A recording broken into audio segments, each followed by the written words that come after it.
하나님 말씀 갈라디아서 5장입니다. 우리 합독합니다. 시작. 그리스도께서 우리를 자유롭게 하려고 자유를 주었으니 그러므로 굳건하게 서서 다시는 종의 멍에를 매지 말라. 보라, 나 바울은 너희에게 말하노니 너희가 만일 할례를 받으면 그리스도께서 너희에게 아무 유익이 없느니라. 내가 할례를 받은 각 사람에게 다시 증언하노니 그는 율법 전체를 행할 의무를 가진 자라. 율법 안에서 의롭다함을 얻으려 하는 너희는 그리스도에게서 끊어지고 은혜에게서 떨어진 자로다. 우리가 성령으로 믿음을 따라 의의 소망을 기다리노니 그리스도 예수 안에서는 할례나 무할례나 효력이 없으되 사랑으로서 역사하는 믿음 뿐이니라. 너희가 다름질을 잘하더니 누가 너희를 막아 진리를 순종하지 못하게 하더냐? 그 권면은 너희를 부르신 이에게서 난 것이 아니라 적은 누룩이 온 덩이에 퍼지느니라. 나는 너희가 아무 다른 마음을 품지 아니할 줄 주 안에서 확신하노라. 그러나 너희를 요동하게 하는 자는 누구든지 심판을 받으리라. 형제들아, 내가 지금까지 할례를 전한다면 어찌하여 지금까지 박해를 받으리요? 그리하였으면 십자가의 걸림돌이 제거되었으리라. 너희를 어지럽게 하는 자들은 스스로 베어버리기를 원하노라. 형제들아, 너희가 자유를 위하여 부르심을 입었으나 그러나 그 자유로 육체의 기회를 삼지 말고 오직 사랑으로 서로 종로로 달아. 온 율법은 내 이웃 사랑하기를 내 자신같이 하라 하신 말씀에서 이루어졌나니 만일 서로 물고 먹으면 피차 멸망할까 조심하라. 내가 이르러니 너희는 성령을 따라 행하라. 그리하면 육체의 욕심을 이루지 아니하리라. 육체의 소욕은 성령을 거스리고 성령은 육체를 거스리라니 이 둘이 서로 대적함으로 너희가 원하는 것을 하지 못하게 하려 함이니라. 너희가 만일 성령의 인도하시는 바가 되면 율법 아래 있지 아니하리라. 육체의 일은 분명하니 곧 음행과 더러운 것과 호색과 우상 숭배와 주술과 원수 맺는 것과 분쟁과 시기와 분냉과 당지는 것과 분열함과 이단과 투기와 술취함과 방탕함과 또 그와 같은 것들이라. 전에 너희에게 경계한 것 같이 경계하노니 이런 일을 하는 자들은 하나님의 나라를 유업으로 받지 못할 것이요 오직 성령의 열매는 사랑과 실학과 화평과 오래 참음과 자비와 양성과 충성과 온유와 절제니 이 같은 것을 금지할 법이 없느니라. 그래도 예수의 사람들은 육체와 함께 그 정욕과 탐심을 십자가에 못 박았느니라. 만일 우리가 성령으로 살면 또한 성령으로 행할지니 헛된 영광을 구하여 서로 노엽게 하거나 서로 투기하지 말지니라. 아멘. 자, 5장에 있는 내용은 두 단락입니다. 첫째는 우리가 이 종이 아니다. 그래서 이 자유 안에서 하나님을 사랑하는 그런 삶이 바로 이제 믿음인데 믿음으로 말미암아 우리가 구원을 받고 하나님과 동행하는 것이다. 그리고 두 번째는 이제 육체의 일과 성령의 일에 대한 부분인데 육체와 성령의 일의 사이는 뭐냐면 이 어떤 이 룰을 지키는 거죠. 육체의 일은 룰을 지키지 않는 거고 성령의 일은 어떤 룰을 지키는 거예요. 자, 보겠습니다. 1절 시작. 그리스도께서 우리를 자유롭게 하시려고 자유를 줬으니 그러므로 굳건하게 서서 다시는 종의 멍에를 매지 말라. 진리를 알지니 진리가 우리를 자유케 하리라 라고 말씀하신 것처럼 진리라고 하는 건 사실은 곧다라고 하는 의미를 갖고 있지만 자유예요. 그러니까 그런 능력이 있는 거죠. 우리가 자유할 수 있는 그런 능력을 하나님께로도 받는 거죠. 그래서 이 자유라고 하는 것이 어떤 룰을 깨게 되면 방종이 되는 거고 또 룰 안에 있으면 자유롭게 되는 것이고 진리 안에 거하는 것이 됩니다. 자, 그래서 이제 이 바울이 이제 예를 들어서 말씀하는데 할례라고 하는 것은 남자 중의 부분을 이제 잘라내는 거죠. 난지 8일 만에. 그래서 유대인들에게는 이스라엘 사람들에게 누구에게나 다 하는 거예요. 그래서 이렇게 할례 형식을 갖춰야만이 이제 율법을 지키는 이 유대인이 되는 거죠. 그래서 이런 할례를 행하지 않으면 아무리 뭐 율법을 지켜도 안 된다. 그런 의미예요. 그러니까 바울이 예수님께서 십자가 달리신 것은 할례자나 무할례자나 모든 자를 위해서 한 것인데 왜 예수를 믿으면서도 은혜 아래에 있다라고 하면서도 그런 율법적 행위를 또 하려고 하느냐. 이게 율법의 가장 기초적인 것인데 가장 기초적인 그런 행위를 왜 또 하려고 하느냐. 그런 내용입니다. 2절 시작. 보라나 바울은 너희에게 말하노니 너희가 만약 할례를 받으면 그리스도께서 너희에게 아무 유익이 없느니라. 뭐 예수님이 십자가에 달려 돌아가시고 율법에 대해 완성을 하셨는데 예수님과 관계없이 우리의 행위적인 행위로 말미암아 구원을 받겠다고 율법의 이런 일들 이걸 지키고 있거든요. 그러면 의미가 없는 거잖아요. 하나 전등불이 들어왔는데 계속적으로 전등은 켜지 않고 이 아궁이에다가 불을 뗀다. 키면 되는 건데 키면 얼마나 밝고 편리하겠어요. 근데 아궁이에 나무에다가 계속 불을 떼는 거죠. 왜 안 뗍니까? 그러니까 아니 우리 이렇게 했거든요. 아니 전기 시설을 다 해놨는데 키기만 하면 환하게 살 수 있고 여러 가지 기저들을 다 전기 제품을 사용할 수 있는데 왜 아유 우리가 해왔던 방식이 좋은 것 같아요. 그러니까 얼마나 답답하겠어요. 바울이 생각을 할 때. 그래서 이 바울이 갈레아 대학교를 향할 때 볼 때 아직도 너희들이 율법의 구시대적 그런 이 모습으로 살아가려고 한다. 그 얘기입니다. 자, 8절 시작. 그리스도 예수 안에서는 할례나 무할례나 혈액이 없으되 사랑으로서 역사는 믿음뿐이니라. 십자가에 달리신 예수 그리스도 안에서 믿음으로만이 천국에 가는 것이다.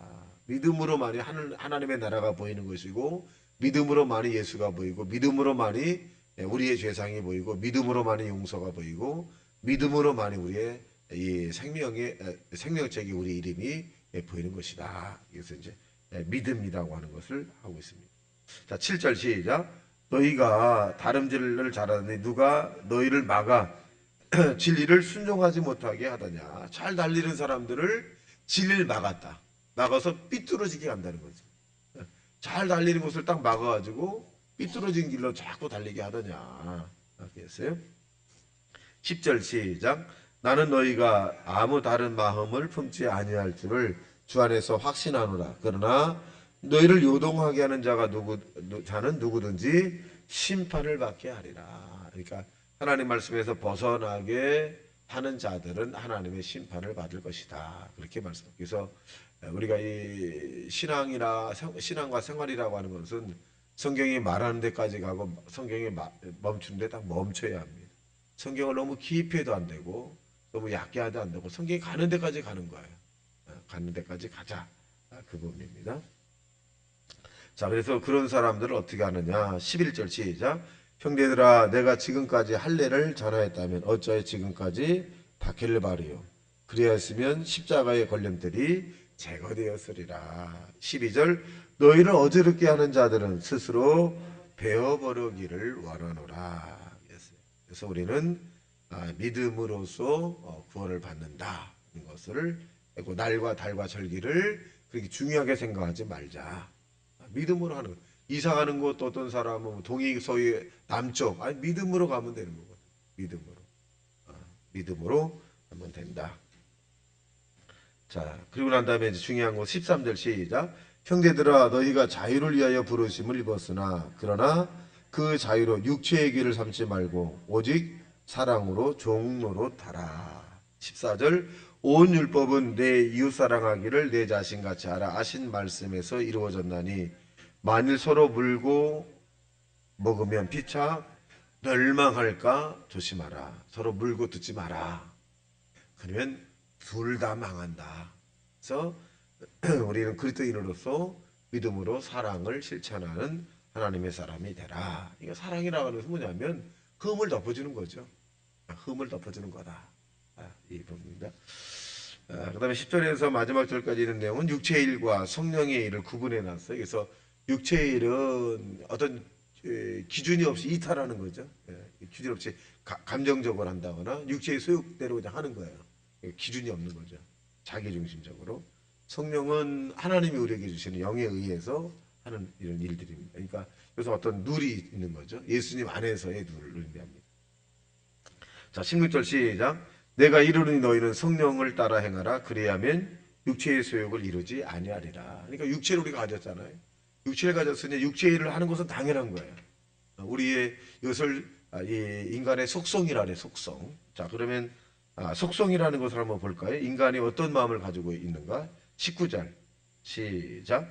육체의 일은 분명하니 곧 음행과 더러운 것과 호색과 우상 숭배와 주술과 원수 맺는 것과 분쟁과 시기와 분냉과 당지는 것과 분열함과 이단과 투기와 술 취함과 방탕함과 또 그와 같은 것들이라. 전에 너희에게 경계한 것 같이 경계하노니 이런 일을 하는 자들은 하나님의 나라를 유업으로 받지 못할 것이요. 이게 육체예요. 하나님이 성령이 우리에게 오기 전에 우리의 마음속에 있었던 일들, 이런 것들이 우리에게 계속 솟구치거든요. 계속 솟구칩니다. 그래서 이런 육의 이런 것을 가지고는 하나님 나라에 들어갈 수 없다. 근데 어떻게 그럼 우리가 바뀌느냐? 이 예수를 믿음으로 말미암아 하나님의 성령이 우리에게 임하게 되면 이런 육의 일들이 이제 서서히 사라지게 되고 영적인 이런 하나님의 성령의 열매가 우리 마음을 주장하게 되죠. 자, 보겠습니다. 하나님의 영의 어떤 것인가? 22절 시작. 오직 성령의 열매는 사랑과 실학과 병과 오래 참음과 자비와 양성과 충성과 온유와 절제니 이 같은 것을 금지할 법이 없느니라. 그러니까 이런 성령의 열매는 이건 어떻게 생기는 걸까요? 우리가 예배를 드리고 찬양을 하고 하나님 말씀을 읽고 듣게 되면 우리도 모르게 하나님의 성령이 우리 안에 임하게 됩니다. 그래서 양심이 살아나는 거죠. 양심이. 사람과 사람 사이의 윤리와 도덕적인 관계 속에서 하나님을 알지 못할 때는 가장 최고의 선언하는 것이 뭐냐면 당신은 양심이 없어. 이것이 서로의 이야기지만 그러나 이 양심이 갇혀 있는 거거든요. 양심이 자꾸 묻어져요. 그러면 육체 일을 하게 돼. 사람이 죽였을 때 이 화이 맞은 사람의 양심을 가진 사람은 죄책을 느끼지 못하죠. 그러니까 이 양심이 없는 사람이라 양심이 갇혀 있고 양심이 어두워졌고 양심이 화이 맞다는 것은 뭐냐면 하나님의 성령이 임하지 않은 거예요. 그런데 하나님의 성령 즉 예수를 믿고 나게 되면 무엇이 회복되는 것이냐? 양심이 회복되는 거예요. 양심이. 그 양심이 뭐냐?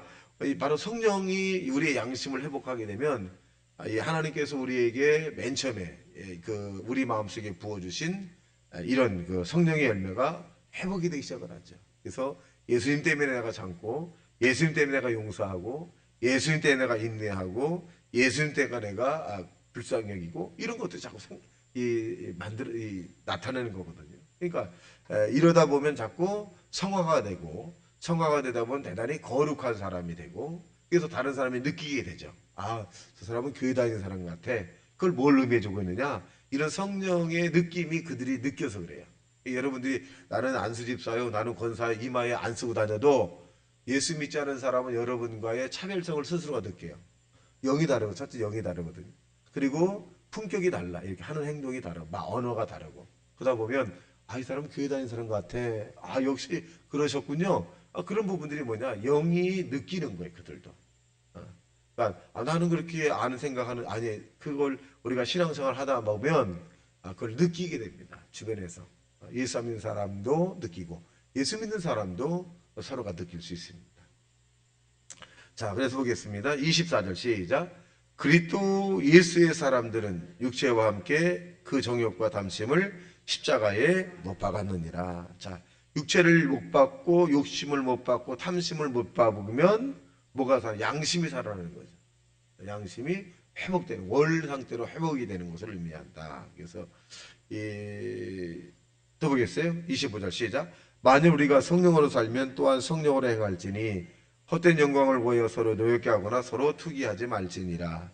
여기 주의사항이 뭐냐면 성령으로 시작했으면 성령으로 마쳐야 되는데 성령으로 시작했다가 육체로 마치는 사람도 있어요. 이게 뭐냐? 성령으로 이제 출발을 했는데 이러한 그 욕심이라든가 탐심이라든가 이런 정욕이라든가 이런 부분들을 셀프 컨트롤 관리를 못하면 이건 육체로 마치는 거거든요.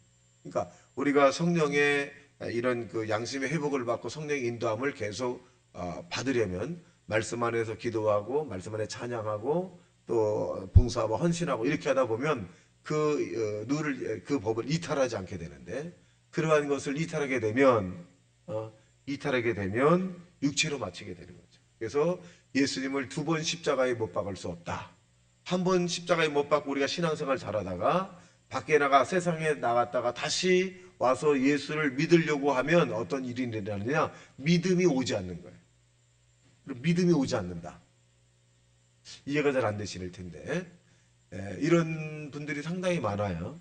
신앙생활 잘했는데 교회 오니까 믿어지지 않더라. 우리는 믿어지잖아요.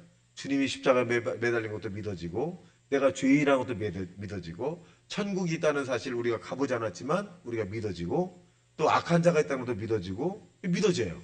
근데 믿어지지 않는 사람, 이것은 십자가를 예수님을 2번 못 박는 사람, 믿었다가 타락했다가 다시 돌아올 경우 이 부분들의 확률은 믿어지는 확률이 그렇게 많지는 않다고 합니다. 믿어지지 않는 사람이 많아요. 그래서 떠나가죠. 믿어지지 않으니까. 어떻게 해야 돼? 믿어지지 않는데. 근데 저와 여러분은 믿어지잖아요. 내가 죄인인 것을 믿었죠. 믿었죠.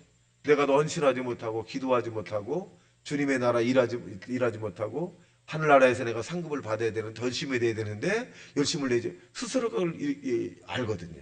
그래서 우리가 저와 여러분 믿어지는 것도 굉장히 큰 축복이다. 입맛이 있는 것도 축복이고 믿어지는 것도 축복이고 봉사할 수 있는 힘이 있는 것도 축복이다. 그래서 이 믿음의 사람은 어떤 사람이냐? 있는 것을, 아직 남아있는 것을 가지고 감사하고, 또 실패하는 사람은 없는 것을 가지고 원망합니다. 있는 것을 가지고 감사할 것이냐, 없는 것을 가지고 원망과 불평하고 실패에 사무할 거냐. 생명도 마찬가지예요. 우리가 남은 시간이 있으면 열심히 내가 주의 일을 해야 되겠다라고 하는 그런 믿음을 가지고 사는 사람이 있고, 이게 틀렸어. 내가 교회 가도 뭐해? 이 나이에 다 늙었는데. 이게 실패자거든요. 무슨 일 하든지 간에. 저와 여러분 아직도 시간이 있고 아직도 우리에게는 하나님께서 주신 것이 많다. 그것을 가지고 이 땅에 사는 동안에 오늘도 기쁘고 행복하고 즐겁게 사시기를 주님의 이름으로 축원합니다. 다 같이 말씀 생각하며 통성 기도합니다. 주여 주여 주여